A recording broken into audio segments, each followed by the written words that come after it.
What's going on, guys? Once again, talking about the NFL today with a quick video because I wanted to talk about the Mike Wallace contract situation. It's been a storyline going around in Pittsburgh this entire offseason now, and a lot of people have been asking me about it over the course of the offseason and over the course of the summer about what's going on with Mike Wallace. And for a while, I had no idea. I mean, I knew he had the restricted free agent tender on him that was only worth like $2.7 million, and Wallace has been a very productive receiver over the past few seasons. He's explosive, he's fast, one of the fastest players in the NFL, and he's arguably the most dangerous weapon the Steelers have in that offense. And so it was just one of those situations where I'm like, yeah, this is how the business process in the NFL takes its course. It's going to take a while. They'll probably come to a compromise, and Wallace will get an extension or some sort of deal that he was looking for.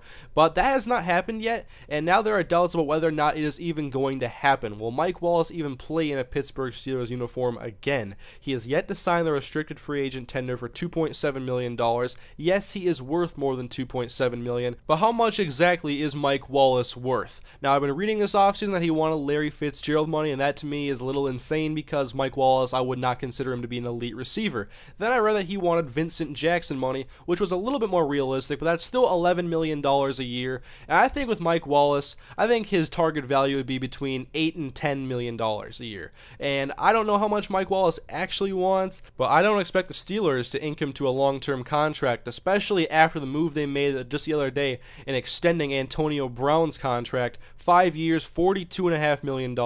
That to me would be a fair deal for Mike Wallace, but I can't see them paying two receivers like that, despite how dangerous Mike Wallace may be. He's mainly a downfield speed threat, and I like Antonio Brown's all-around game. He was an exciting player last year. He broke out in his second year in the league, and Mike Wallace has a year of experience on him, and he's a great player, but I don't foresee the Steelers inking him to a contract anytime soon.